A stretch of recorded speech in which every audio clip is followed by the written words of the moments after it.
ਸਤਿ ਸ਼੍ਰੀ ਅਕਾਲ ਜੀ। ਮੈਂ ਹਾਂ ਸੁਖਵਿੰਦਰ ਸਿੰਘ ਸਿੱਧੂ। ਜਨਾ ਲੋਕ ਨਾਥ ਟੀਵੀ ਦਾ ਵਿਸ਼ੇਸ਼ ਪ੍ਰੋਗਰਾਮ ਪ੍ਰਾਈਮ ਮੁੱਦਾ ਦੇਖ ਰਹੇ ਸਾਰੇ ਦਰਸ਼ਕਾਂ ਦਾ ਸਵਾਗਤ।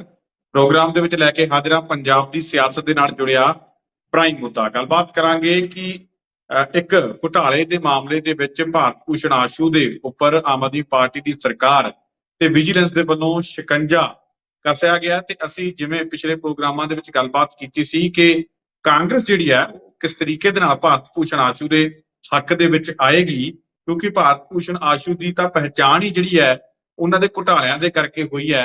ਤਾਂ ਪਰ ਬੇਸ਼ਰਮੀ ਦੀ ਹੱਦ ਜਿਹੜੀ ਆ ਉਹ ਕਾਂਗਰਸ ਨੇ ਕਰ ਦਿੱਤੀ ਹੈ ਤੇ ਭਾਰਤ ਭੂਸ਼ਣ ਆਸ਼ੂ ਸਮੇਤ ਬਹੁਤ ਸਾਰੇ ਅਜਿਹੇ ਲੀਡਰ ਜਿਨ੍ਹਾਂ ਦੇ ਹੱਕ ਦੇ ਵਿੱਚ ਅੱਜ ਕਾਂਗਰਸ ਆ ਗਈ, ਵੱਡੀ ਪ੍ਰੈਸ ਕਾਨਫਰੰਸ ਕੀਤੀ, ਜਿਨ੍ਹਾਂ ਨੂੰ ਬੱਚਾ ਬੱਚਾ ਜਾਣਦਾ ਹੈ ਕਿ ਜਿਵੇਂ ਉਹਨਾਂ ਨੇ ਪੰਜਾਬ ਨੂੰ ਲੁੱਟਿਆ ਤੇ ਘਸੁੱਟਿਆ। ਹੁਣ ਅੱਜ ਉਹਨਾਂ ਨੇ ਆਸ਼ੂ ਦੇ ਹੱਕ ਦੇ ਵਿੱਚ ਪ੍ਰੈਸ ਕਾਨਫਰੰਸ ਕੀਤੀ ਹੈ ਤੇ ਜਿਵੇਂ ਵਿਜੀਲੈਂਸ ਦੇ ਅਧਿਕਾਰੀਆਂ ਨੂੰ ਉਹਨਾਂ ਦੇ ਵੱਲੋਂ ਧਮਕਾਇਆ ਗਿਆ, ਉਸ ਤੋਂ ਬਾਅਦ ਬੜੇ ਵੱਡੇ ਜਿਹੜੇ ਆ ਉਹ ਸਵਾਲ ਕਾਂਗਰਸ ਦੇ ਉੱਪਰ ਖੜੇ ਹੁੰਦੇ ਨੇ। ਸਭ ਤੋਂ ਵੱਡਾ ਤਾਂ ਸਵਾਲ ਮੇਰੇ ਵੱਲੋਂ ਪਰਸਨਲੀ ਜੇ ਮੈਂ ਆਪਣੇ ਵੱਲੋਂ ਵੀ ਗੱਲ ਕਰਾਂ ਤਾਂ ਉਹ ਇਹ ਵੀ ਹੈ ਕਿ ਜੇ ਭਾਰਤ ਭੂਸ਼ਣ ਆਸ਼ੂ ਇਮਾਨਦਾਰ ਨੇ ਤਾਂ ਫਿਰ ਪੰਜਾਬ ਦੇ ਵਿੱਚ ਬੇਈਮਾਨ ਕੌਣ ਹੈ? ਕਿਉਂਕਿ ਘੁਟਾਲੇ ਦੇ ਵਿੱਚ ਉਹਨਾਂ ਦਾ ਨਾਮ ਆਇਆ ਤੇ ਜਾਂਚ ਹੋਣ ਤੋਂ ਬਾਅਦ ਉਹਨਾਂ ਨੂੰ ਜਿਹੜਾ ਉਹ ਸ਼ਿਕੰਜਾ ਉਹਨਾਂ ਤੇ ਕੱਸਿਆ ਗਿਆ ਤੇ ਜਿਸ ਤਰੀਕੇ ਦੇ ਨਾਲ ਸ਼ਿਕੰਜਾ ਕੱਸਿਆ ਗਿਆ ਜਾਂਚ ਤੋਂ ਬਾਅਦ, ਤਾਂ ਫਿਰ ਬੇਈਮਾਨ ਉਹਨਾਂ ਨੇ ਲੱਭ ਹੀ ਲਿਆ ਤੇ ਫਿਰ ਬੇਈਮਾਨ ਹੈ ਕੌਣ ਹੈ? ਇਸ ਤੇ ਅਸੀਂ ਗੱਲਬਾਤ ਕਰਾਂਗੇ ਤੇ ਖਾਸ ਤੌਰ ਤੇ ਗੱਲਬਾਤ ਕਰਾਂਗੇ ਕਿ ਵਿਜੀਲੈਂਸ ਦੇ ਅਧਿਕਾਰੀਆਂ ਨੂੰ ਜਿਸ ਤਰੀਕੇ ਨਾਲ ਧਮਕਾਇਆ ਜਾ ਰਿਹਾ, ਕੀ ਇਸ ਤਰੀਕੇ ਦੇ ਨਾਲ ਧਮਕਾਉਣਾ ਕਾਂਗਰਸ ਦੇ ਵੱਲੋਂ ਸਹੀ ਹੈ? ਕੀ ਇਹ ਵਾਕਈ ਭਾਰਤ ਭੂਸ਼ਣ ਆਸ਼ੂ ਦੇ ਹੱਕ ਦੇ ਵਿੱਚ ਆਏ ਨੇ ਜਾਂ ਫਿਰ ਬਚਾਅ ਜਿਹੜੇ ਆ ਕਾਂਗਰਸ ਦੇ ਲੀਡਰ ਆਪਣਾ ਕਰ ਰਹੇ ਹੈ ਕਿ ਅੱਜ ਭਾਰਤ ਭੂਸ਼ਣ ਆਸ਼ੂ ਦੇ ਹੱਕ ਦੇ ਵਿੱਚ ਖੜ ਜਾਈਏ, ਜੇ ਭਾਰਤ ਭੂਸ਼ਣ ਆਸ਼ੂ ਨੂੰ ਅਸੀਂ ਕਿਸੇ ਤਰੀਕੇ ਨਾਲ ਰੌਲਾ ਰੱਪਾ ਕਰਕੇ ਬਚਾ ਲਿਆ ਤਾਂ ਸਾਡੇ ਉੱਪਰ ਜਿਹੜੇ ਹੱਥ ਪੈਣ ਵਾਲੇ ਅਫਸਰਾਂ ਦੇ ਉਹ ਜਿਹੜੇ ਆ ਅਸੀਂ ਬਚ ਜਾਵਾਂਗੇ। ਜਿਵੇਂ ਇਹ ਪੂਰੀ ਚਰਚਾ ਤੁਹਾਨੂੰ ਦੱਸੀ ਹੈ, ਇਸ ਪੂਰੇ ਖਬਰ ਤੇ ਵਿਸਤਾਰਪੂਰਵਕ ਚਰਚਾ ਕਰਾਂਗੇ। ਤੁਹਾਡੇ ਲਈ ਇਹ ਖਬਰ ਤੇ ਇਹ ਪ੍ਰੋਗਰਾਮ ਜਿਹੜਾ ਬੜਾ ਅਹਿਮ ਹੋਊਗਾ ਤੇ ਉਸ ਤੋਂ ਬਾਅਦ ਤੁਸੀਂ ਦੱਸਣਾ ਹੈ ਕਿ ਕਾਂਗਰਸ ਸਹੀ ਹੈ, ਆਮ ਆਦਮੀ ਪਾਰਟੀ ਸਹੀ ਹੈ ਜਾਂ ਉੱਠ ਰਹੇ ਸਵਾਲ ਸਹੀ ਨੇ। ਸਭ ਤੋਂ ਪਹਿਲਾਂ ਮੈਂ ਅਣਖੀ ਸਾਹਿਬ ਦਾ ਸਵਾਗਤ ਕਰਦਾ, ਫਿਰ ਪ੍ਰੋਗਰਾਮ ਦੀ ਸ਼ੁਰੂਆਤ ਕਰਾਂਗੇ। ਅਣਖੀ ਸਾਹਿਬ ਸਵਾਗਤ ਹੈ ਜੀ ਪ੍ਰੋਗਰਾਮ ਦੇ ਵਿੱਚ। ਸਾਰਿਆਂ ਨੂੰ ਸਤਿ ਸ੍ਰੀ ਅਕਾਲ ਜੀ, ਬਹੁਤ ਬਹੁਤ ਸ਼ੁਕਰੀਆ। ਅਣਖੀ ਸਾਹਿਬ ਗੱਲ ਉਹੀ ਹੋਊਗੀ ਜਿਹੜੀ ਗੱਲ ਦਾ ਆਪਾਂ ਖਦਸ਼ਾ ਪ੍ਰਗਟਾ ਰਹੇ ਸੀਗੇ ਕਿ ਕਾਂਗਰਸ ਜਿਹੜੀ ਆ ਉਹ ਭਾਰਤ ਭੂਸ਼ਣ ਆਸ਼ੂ ਨੂੰ ਬਚਾਊ ਕਿਵੇਂ? ਉਹਦਾ ਸਾਰਾ ਟੱਬਰ ਜਿਹੜਾ ਕਹਿੰਦੇ ਹੋ ਨਾ ਜੁੱਲੀ ਬਿਸਤਰਾ ਚੱਕ ਕੇ ਆ ਗਏ ਆ ਭਾਰਤ ਭੂਸ਼ਣ ਆਸ਼ੂ ਦੇ ਹੱਕ ਦੇ ਵਿੱਚ, ਕਿਵੇਂ ਦੇਖਦੇ ਹੋ? ਜੇ ਆਸ਼ੂ ਬੇਈਮਾਨ ਨਹੀਂ ਤਾਂ ਫਿਰ ਬੇਈਮਾਨ ਕੌਣ? ਜੇ ਆਸ਼ੂ ਇਮਾਨਦਾਰ ਹੈ ਤਾਂ ਲੁੱਟਿਆ ਕਿਸ ਨੇ? ਇਹ ਤੇ ਜਿਹੜੀ ਗੱਲਬਾਤ ਆਪਾਂ ਕਰੀਏ, ਸਭ ਤੋਂ ਪਹਿਲਾਂ ਤਾਂ ਇਹ ਕਰੀਏ ਕਿ ਜਿਸ ਤਰੀਕੇ ਦੇ ਨਾਲ ਆਸ਼ੂ ਦੇ ਹੱਕ ਦੇ ਵਿੱਚ ਆਏ, ਚਲੋ ਮੰਨ ਲੈਂਦੇ ਆ ਗਲਤ ਸਹੀ ਹੈ, ਤੁਹਾਡਾ ਲੀਡਰ ਹੈ, ਤੁਸੀਂ ਉਹਦੇ ਹੱਕ ਦੇ ਵਿੱਚ ਆਏ ਹੋ, ਪਰ ਜਿਸ ਤਰੀਕੇ ਦੇ ਨਾਲ ਵਿਜੀਲੈਂਸ ਦੇ ਅਧਿਕਾਰੀਆਂ ਨੂੰ ਧਮਕਾਇਆ ਗਿਆ ਉਸ ਚੀਜ਼ ਨੂੰ ਤੁਸੀਂ ਕਿਵੇਂ ਦੇਖਦੇ ਹੋ ਕਿ ਇਸ ਤਰੀਕੇ ਦੇ ਨਾਲ ਆਸ਼ੂ ਨੂੰ ਬਚਾਇਆ ਜਾ ਸਕਦਾ? ਸੁਖਵਿੰਦਰ ਜੀ, ਜਿਸ ਤਰੀਕੇ ਦਾ ਤੁਸੀਂ ਆਪਣੀ ਭੂਮਿਕਾ 'ਚ ਨਾ ਇੱਕ ਬੜਾ ਮਹੱਤਵਪੂਰਨ ਸਵਾਲ ਕੀਤਾ, ਮੈਂ ਉਹਦੇ ਉੱਤੇ ਪਹਿਲਾਂ ਗੱਲ ਕਰਕੇ ਤੇ ਆਪਣੀ ਗੱਲ, ਤੁਹਾਡਾ ਪ੍ਰਸ਼ਨ ਨਾ ਮੈਂ ਬਾਅਦ 'ਚ ਜਵਾਬ ਦੇਣਾ ਸਿੱਧਾ ਭਾਰਤ ਭੂਸ਼ਣ ਆਸ਼ੂ ਵਾਲਾ। ਤੁਸੀਂ ਇਹ ਗੱਲ ਕਹੀ ਕਿ ਅੱਜ ਜਿਹੜੀ ਪੰਜਾਬ ਕਾਂਗਰਸ ਦੇ ਪ੍ਰਧਾਨ ਅਮਰਿੰਦਰ ਸਿੰਘ ਰਾਜਾ ਵੜਿੰਗ ਵੱਲੋਂ ਜਿਹੜੀ ਪ੍ਰੈਸ ਕਾਨਫਰੰਸ ਕੀਤੀ ਗਈ ਤੇ ਸੱਜੇ ਤੇ ਖੱਬੇ ਪ੍ਰਤਾਪ ਸਿੰਘ ਬਾਜਵਾ ਤੇ ਸੁਖਜਿੰਦਰ ਸਿੰਘ ਰੰਧਾਵਾ ਨਾਲ ਹੋਰ ਜਿਹੜੇ ਮੰਤਰੀ ਸਾਬਕਾ ਵਿਧਾਇਕ ਜਿਹੜੇ ਬੈਠੇ ਸੀ, ਇਹ ਜਿਹੜੀ ਪ੍ਰੈਸ ਕਾਨਫਰੰਸ ਆ ਕਿ ਵਾਕਿਆ ਹੀ ਭਾਰਤ ਭੂਸ਼ਣ ਆਸ਼ੂ ਦੇ ਹੱਕ ਵਿੱਚ ਆ ਕਿ ਜਾਂ ਆਪਣੇ ਆਪ ਨੂੰ ਬਚਾਉਣ ਦੇ ਹੱਕ ਵਿੱਚ ਹੈਗੀ ਆ? ਪ੍ਰਸ਼ਨ ਜ਼ਿਆਦਾ ਇੱਥੋਂ ਗੱਲ ਜੇਕਰ ਅਸੀਂ ਸ਼ੁਰੂ ਕਰੀਏ ਤਾਂ ਜ਼ਿਆਦਾ ਵਾਜਬ ਹੋਏਗੀ। ਮੈਨੂੰ ਇਸ ਤਰ੍ਹਾਂ ਲੱਗਦਾ ਕਿ ਇੱਕ ਉਹੋ ਜਿਹੇ ਦਬਾਅ ਦੀ ਬਣਾ ਕੇ ਨੀਤੀ ਆ ਕਿ ਜਿਸ ਤਰੀਕੇ ਨਾਲ ਦਿੱਲੀ ਦੇ ਵਿੱਚ ਜਦੋਂ ਈਡੀ ਸੋਨੀਆ ਗਾਂਧੀ ਤੇ ਰਾਹੁਲ ਗਾਂਧੀ ਨੂੰ ਸੱਦਦੀ ਆ ਤੇ ਸਾਰੇ ਕਾਂਗਰਸੀ ਉੱਥੇ ਜਾ ਕੇ ਆਪੋ ਆਪਣੇ ਰਾਜਾਂ ਦੇ ਵਿੱਚ ਜਾਂ ਦਿੱਲੀ ਜਾ ਕੇ ਰੌਲਾ ਰੱਪਾ ਪਾਉਂਦੇ ਆ, ਤੇ ਉਸੇ ਤਰੀਕੇ ਦੇ ਨਾਲ ਅੱਜ ਜਿਹੜੀ ਰਾਜਾ ਵੜਿੰਗ ਦੀ ਜਿਹੜੀ ਬਾਡੀ ਲੈਂਗੁਏਜ ਸੀ, ਗੱਲਬਾਤ ਕਰਨ ਦਾ ਅੰਦਾਜ਼ ਸੀ, ਸਿੱਧੀਆਂ ਧਮਕੀਆਂ ਤੇ ਉਹ ਨਾ ਤਾਂ ਕਿਸੇ ਨੇਤਾ ਵਾਲਾ ਲੱਗਾ ਤੇ ਨਾ ਹੀ ਕਿਸੇ ਸਾਬਕਾ ਵਿਧਾਇਕ ਜਾਂ ਸਾਬਕਾ ਮੰਤਰੀ ਵਾਲੀ ਲੱਗਾ। ਇਸ ਤਰ੍ਹਾਂ ਸੀ ਕਿ ਜਿਵੇਂ ਬੰਦਾ ਬੁਖਲਾਹਟ ਦੇ ਵਿੱਚ ਆਣ ਕੇ ਬੋਲਦਾ ਪਿਆ। ਇਹ ਉਸਦੀ ਬਾਡੀ ਲੈਂਗੁਏਜ ਤੋਂ ਸ਼ੋ ਹੋ ਰਿਹਾ ਸੀ। ਔਰ ਜਿਸ ਤਰੀਕੇ ਨਾਲ ਧਮਕੀਆਂ ਦਿੱਤੀਆਂ ਕਿ ਹਾਂ, ਤੇ ਇੱਕ ਥਾਂ ਤੇ ਉਹਨੇ ਆਪਣੇ ਆਪ ਨੂੰ ਸ਼ਹੀਦ ਭਗਤ ਸਿੰਘ ਨਾਲ ਵੀ ਕੰਪੈਰੀਟਿਵ ਕਰ ਲਿਆ ਕਿ ਬੰਦਾ ਪੁੱਛੇ ਕਿ ਸ਼ਹੀਦ ਭਗਤ ਸਿੰਘ ਦੀ ਤੁਸੀਂ ਗੱਲ ਕਰ ਰਹੇ ਜੇ, ਉਹ ਕਿਹੜੇ ਕੰਟੈਸਟ 'ਚ ਗੱਲ ਕਰ ਰਹੇ ਜੇ? ਗੱਲ ਤੇ ਇਹ ਕਰ ਰਹੇ ਜੇ ਕਿ ਜੇਕਰ ਵਿਜੀਲੈਂਸ ਵਿਜੀਲੈਂਸ ਸਾਨੂੰ ਸੱਦਦੀ ਆ ਤੇ ਕੋਈ ਗੱਲ ਨਹੀਂ, ਅਸੀਂ ਸਭ ਕੁਝ ਝੱਲ ਲਾਂਗੇ। ਸ਼ਹੀਦ ਭਗਤ ਸਿੰਘ ਨੇ ਵੀ ਸ਼ਹਾਦਤ ਦਿੱਤੀ ਆ, ਫਾਂਸੀਆਂ ਦੇ ਰੱਸੇ ਦੇ ਚੁੱਮੇ ਆ।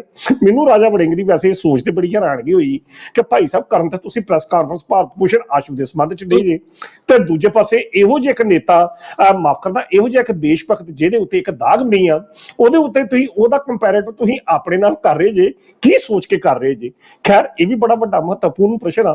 ਪਰ ਜਿਹੜੀ ਜਿਸ ਤਰੀਕੇ ਦੀ ਬੁਖਲਾਹਟ ਦਾ ਜਾਂ ਜਿਸ ਤਰੀਕੇ ਦੀ ਘਬਰਾਹਟ ਦਾ ਅੱਜ ਪ੍ਰਦਰਸ਼ਨ ਜਿਹੜਾ ਰਾਜਾ ਵੜਿੰਗ ਨੇ ਇਸ ਪ੍ਰੈਸ ਕਾਨਫਰੰਸ ਚ ਕਰਕੇ ਸਿੱਧੇ ਤੌਰ ਤੇ ਵਿਜੀਲੈਂਸ ਅਧਿਕਾਰੀਆਂ ਨੂੰ ਧਮਕੀ ਦਿੱਤੀ ਜਾਂ ਠਹਿਰਾਇਆ ਕਿ ਅਸੀਂ ਸੋਮਵਾਰ ਆ ਰਹੇ ਹਾਂ 11 ਵਜੇ, ਜਿਨ੍ਹਾਂ ਨੇ ਸਾਨੂੰ, ਅਸੀਂ ਸਾਰੇ ਆ ਜਾਾਂਗੇ, ਤੁਸੀਂ ਜਿਹੜਾ ਬੰਦਾ ਹੋਵੇ ਸਾਨੂੰ ਫੜ ਲਿਓ। ਤੇ ਇੱਕ ਪੱਤਰਕਾਰ ਦੇ ਸਵਾਲ ਦੇ ਜਵਾਬ ਦਿੱਤਾ। ਪੱਤਰਕਾਰ ਪੁੱਛਦਾ ਕਿ ਹਾਂਜੀ ਫਿਰ ਤੁਸੀਂ ਗ੍ਰਿਫਤਾਰੀਆਂ ਦੇਣ ਜਾ ਰਹੇ ਹੋ? ਉਹ ਕਹਿੰਦਾ ਨਹੀਂ ਗ੍ਰਿਫਤਾਰੀਆਂ ਨਹੀਂ ਮੈਂ ਦੇਣ ਜਾ ਰਿਹਾ, ਅਸੀਂ ਤਾਂ ਵੈਸੇ ਜਾ ਰਹੇ ਹਾਂ ਕਿ ਹਾਂ ਵੀ ਜਿਹਦੇ ਖਿਲਾਫ ਕੋਈ ਕਾਰਵਾਈ ਕਰਨੀ ਹੈ ਤੁਸੀਂ ਕਰ ਲਓ। ਕਹਿਣ ਦਾ ਅਰਥ ਹੈ ਕਿ ਅੱਜ ਉਹਨਾਂ ਦੇ ਆਪਾ ਵਿਰੋਧੀ ਬਿਆਨ। ਮੈਨੂੰ ਇੱਕ ਗੱਲ ਬੜੀ ਅਜੀਬ ਲੱਗੀ, ਪ੍ਰਤਾਪ ਸਿੰਘ ਬਾਜਵਾ ਨੂੰ ਅਸੀਂ ਬੜਾ ਸੁਲਝਿਆ ਹੋਇਆ ਲੀਡਰ ਸਮਝਦੇ ਹਾਂ, ਪਰ ਜਿਸ ਤਰੀਕੇ ਦੇ ਨਾਲ ਭਾਰਤ ਭੂਸ਼ਣ ਆਸ਼ੂ ਵਰਗੇ ਲੀਡਰ ਦੇ ਕਰਕੇ ਜਿਸ ਤਰੀਕੇ ਨਾਲ ਆਪਣੇ ਉਹਨਾਂ ਨੇ ਹੋਸ਼ ਗਵਾਏ, ਇੱਥੋਂ ਤੱਕ ਕਿਹਾ ਗੱਲ ਸੁਣ ਲਓ ਵਿਜੀਲੈਂਸ ਵਾਲਿਓ, ਜੇ ਕਾਰਵਾਈ ਕੀਤੀ ਤਾਂ ਫਿਰ ਆਪਣੀ ਵੀ ਤਿਆਰੀ ਰੱਖਿਓ। ਇਹ ਕੋਈ ਸਿਆਣਪ ਵਾਲੀ ਗੱਲ ਤੇ ਹੈ ਨਹੀਂ। ਮੈਨੂੰ ਜਿਹੜੀ ਭਾਰਤ ਭੂਸ਼ਣ ਆਸ਼ੂ ਵਰਗੇ ਲੀਡਰ ਦੇ ਪਿੱਛੇ ਇੰਨਾ ਵੱਡੇ ਬਿਆਨ ਦੇ ਦੇਣੇ, ਇਸ ਤਰੀਕੇ ਦੇ ਨਾਲ ਅਧਿਕਾਰੀਆਂ ਨੂੰ ਧਮਕਾਉਣਾ, ਇਹ ਕੋਈ ਸਿਆਣਪ ਵਾਲੀ ਗੱਲ ਜਿਹੜੀ ਉਹ ਝਲਕੀ ਨਹੀਂ ਪ੍ਰਤਾਪ ਸਿੰਘ ਬਾਜਵਾ ਦੇ ਕੋਲ। ਪ੍ਰਤਾਪ ਸਿੰਘ ਬਾਜਵਾ ਦਾ ਇਹ ਜਿਹੜਾ ਬਿਆਨ ਸੀ, ਇਹ ਬਿਆਨ ਕਿਸੇ ਹੋਰ ਤਰੀਕੇ ਦਾ ਦਿੱਤਾ ਗਿਆ ਕਿਉਂਕਿ ਰਾਜਾ ਵੜਿੰਗ ਦੇ ਸੱਜੇ ਪਾਸੇ ਸੁਖਜਿੰਦਰ ਸਿੰਘ ਰੰਧਾਵਾ ਬੈਠੇ ਸਨ।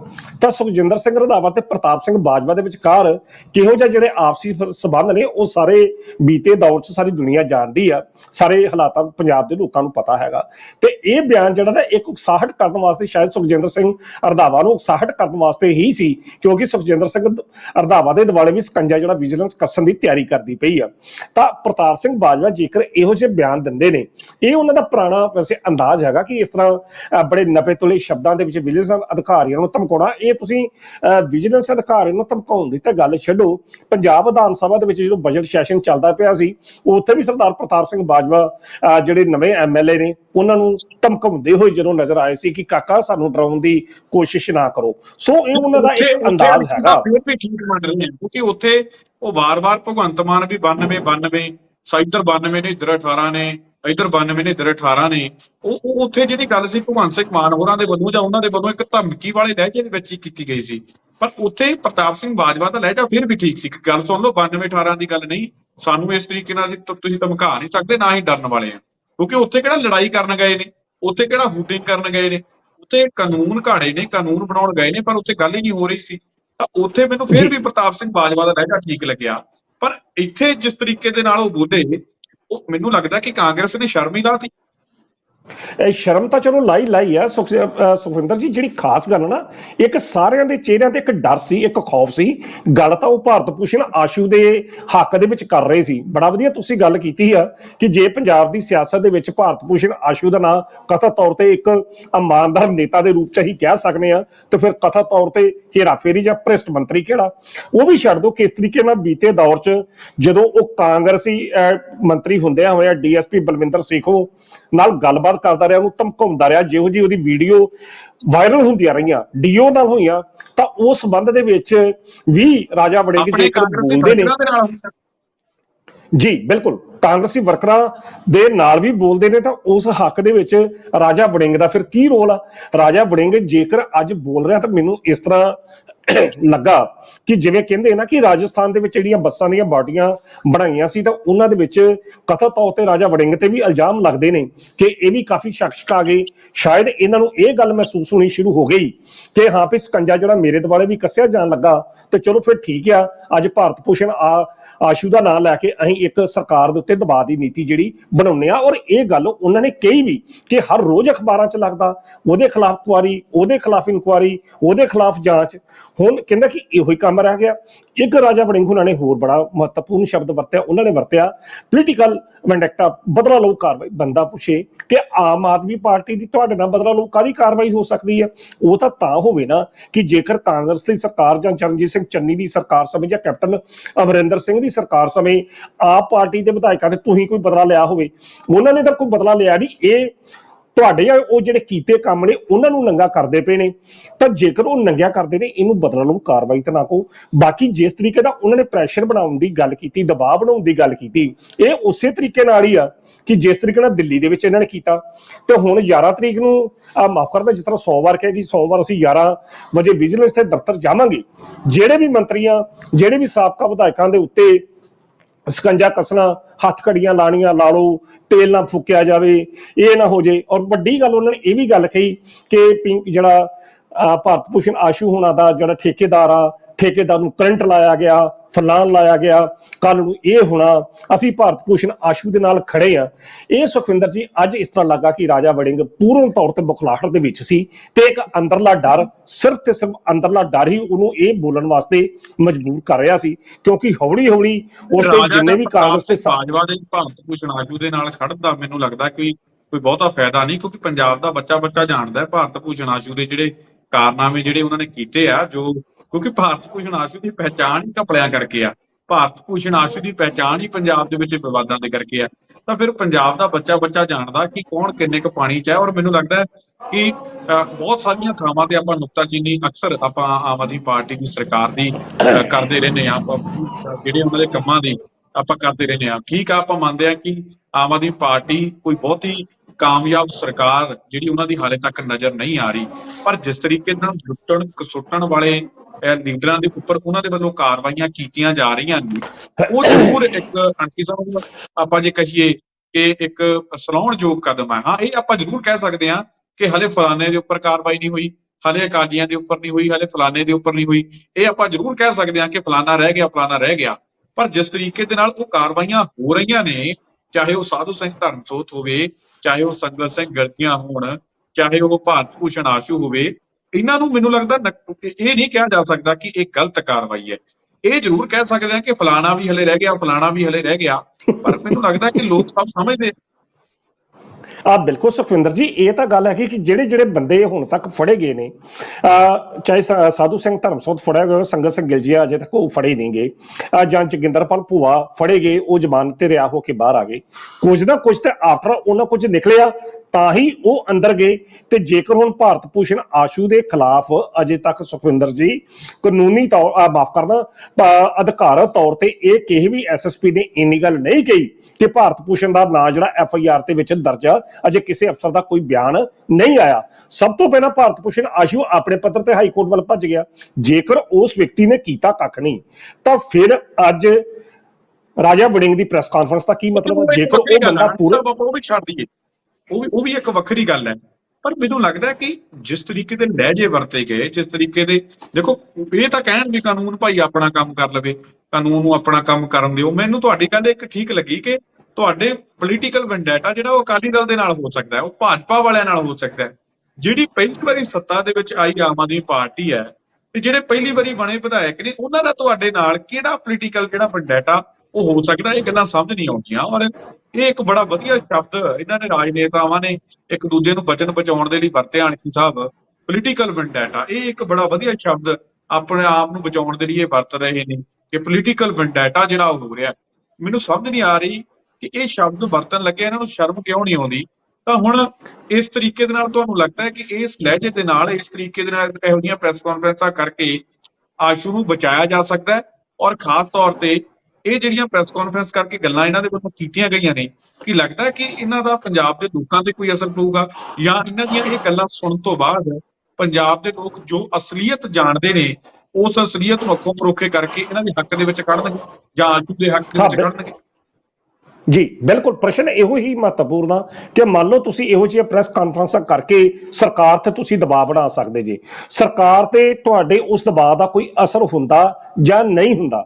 ਪਰ ਜਿਹੋ ਜਿਹੀ ਪ੍ਰੈਸ ਕਾਨਫਰੰਸ ਕਰਕੇ ਤੁਸੀਂ ਭਾਰਤ ਭੂਸ਼ਣ ਆਸ਼ੂ ਜਾਂ ਹੋਰ ਨੇਤਾ ਜਿਹੜੇ ਨੇ ਜਿਨ੍ਹਾਂ ਦੇ ਸੰਬੰਧੀ ਤੁਸੀਂ ਖੁਦ ਕਹਿ ਰਹੇ ਜੇ ਕਿ ਹਾਂ ਕਦੀ ਉਹਨਾਂ ਦਾ ਨਾਂ ਛਪ ਜਾਂਦਾ, ਕਦੀ ਉਹਨਾਂ ਦਾ ਨਾਂ ਛਪ ਜਾਂਦਾ, ਉਹਨਾਂ ਨੇ ਮੀਡੀਆ ਨੂੰ ਵੀ ਦੋਸ਼ੀ ਠਹਿਰਾਇਆ ਕਿ ਮੀਡੀਆ ਵੀ ਖਬਰਾਂ ਚਲਾ ਦਿੰਦਾ, ਤਾਂ ਅਸੀਂ ਹਾਰ ਕੇ ਹੁਣ ਚਲੇ ਜਾਣਾ।